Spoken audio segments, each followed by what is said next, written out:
Assalamualaikum warahmatullahi wabarakatuh. Saya Firdaus Rosyani Makfirah dengan NIM 23/2018-0078 semester 7 Fakultas Ekonomi dan Bisnis Universitas Islam Syafi'iyah guna memenuhi ujian tengah semester dengan dosen pengampu Sari Mujani SEMMMAK, riset dan seminar akuntansi. Saya mengangkat judul pengaruh corporate social responsibility dan corporate governance terhadap kinerja keuangan. Studi empiris perusahaan agrikultur terdaftar pada BI tahun 2017-2020.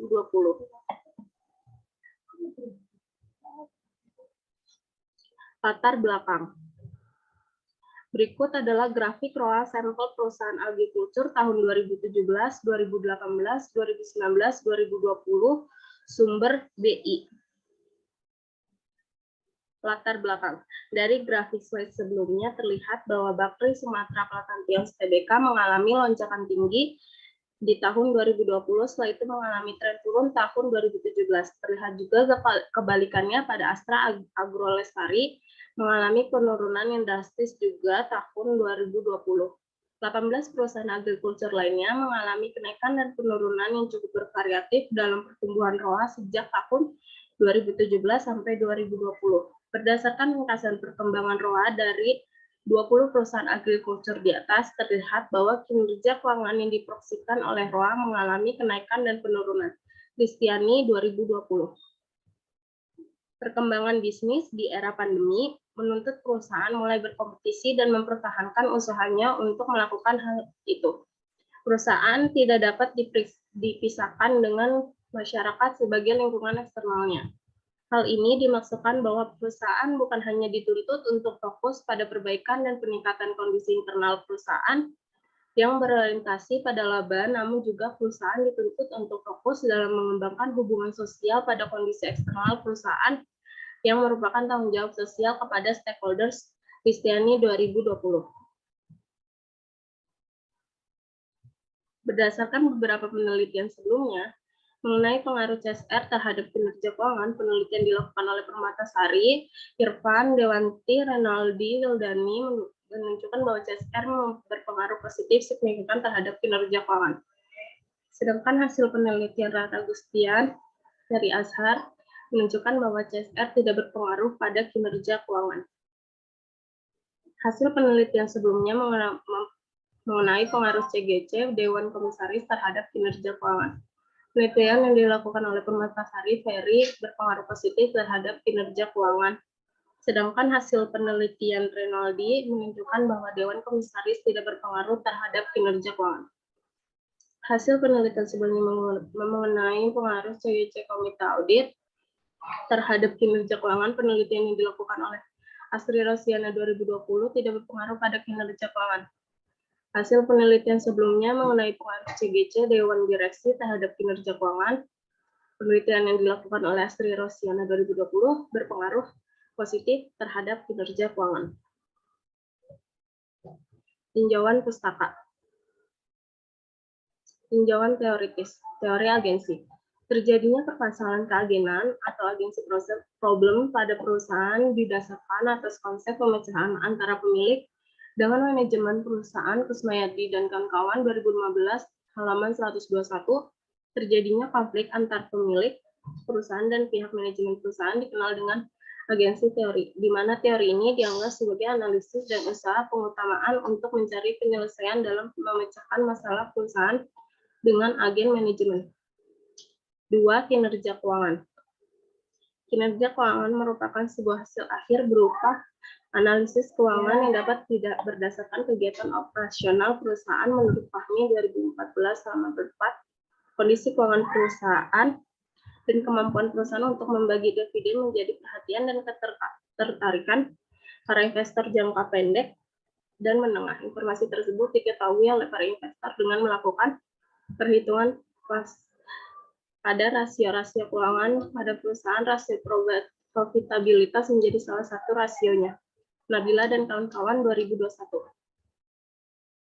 2. CSR. CSR merupakan sebuah sistem agar korporat dengan cuma-cuma mau memberikan perhatiannya ke dalam masyarakat di dalam kegiatan usahanya dan berinteraksi bersama para stakeholders. Darwin 2004, bukan hanya profit semata sebagai tujuan utama korporasi.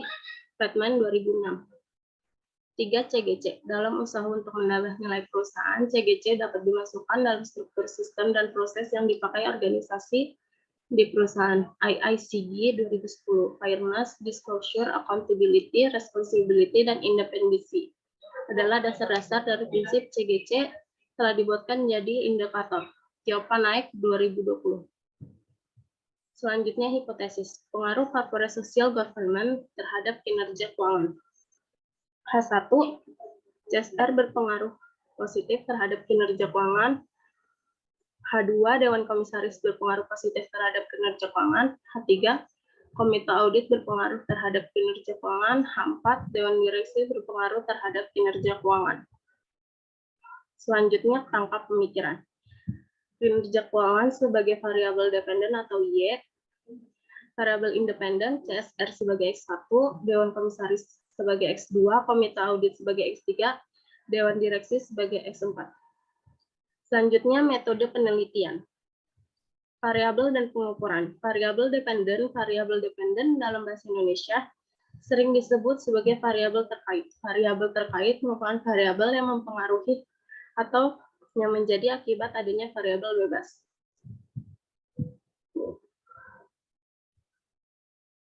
Dalam penelitian ini, variabel dependen yang digunakan adalah kinerja keuangan yang menggunakan return on asset atau ROA. Menurut Syamsuddin 2011 halaman 63, ROA adalah pengukuran kemampuan perusahaan secara keseluruhan dalam menghasilkan keuntungan dengan jumlah keseluruhan aktiva yang dimiliki perusahaan. Maka rumus perhitungannya adalah ROA sama dengan laba bersih sesudah pajak dibagi total aset dikali 100. Variabel independen pertama, Dewan Direksi, menurut PJOK nomor 33 tahun 2014, mengharuskan Dewan Komisaris paling kurang terdiri dari 2 orang anggota.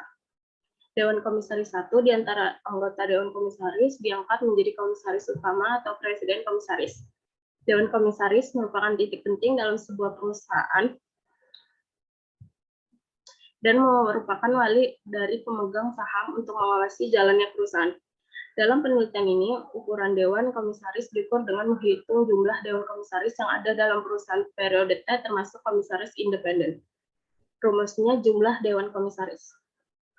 Kedua, Komite Audit. Komite Audit menurut PJOK nomor 55 tahun 2015, Komite Audit paling sedikit terdiri dari 3 orang anggota yang berasal dari komisaris independen dan pihak dari luar emiten atau perusahaan publik. Komite Audit bertindak secara independen dalam melaksanakan tugas dan tanggung jawabnya. Dalam penelitian ini, Komite Audit diukur dengan ukuran atau jumlah Komite Audit pada periode T, Wardani 2006 halaman 10, jumlah Komite Audit. Selanjutnya, Dewan Direksi. Menurut UU nomor 40 tahun 2007 tentang perseroan terbatas, Dewan Direksi adalah orang perseroan yang berwenang atau bertanggung jawab penuh atas pengurusan perseroan untuk kepentingan perseroan, sesuai dengan maksud dan tujuan perseroan serta mewakili perseroan, baik di dalam maupun di luar pengadilan sesuai dengan ketentuan anggaran dasar. Dalam Peraturan Otoritas OJK nomor 33 tahun 2014, direksi emiten atau perusahaan publik paling kurang terdiri dari 2 orang anggota direksi. 1 di antara anggota direksi diangkat menjadi direktur utama atau presiden direktur, diukur dengan ukuran jumlah dewan direksi pada sebuah perusahaan periode T. Wardani 2006 halaman 10. Selanjutnya, populasi dan sampel. Populasi dan sampel perusahaan sektor agriculture yang terdaftar di BI periode 2017 sampai 2020 dijadikan sebagai populasi penelitian, di mana menentukan sampel dilakukan teknik purposive sampling sehingga data yang didapat untuk dijadikan sampel yaitu 20 perusahaan. Adapun kriteria sampel yang digunakan yaitu 1. Perusahaan agriculture yang terdaftar di Bursa Efek Indonesia pada periode tahun 2017 sampai 2020. 2. Perusahaan yang mempublikasikan laporan tahunan annual report secara berturut-turut selama periode tahun 2017 sampai 2020. Metode analisis data.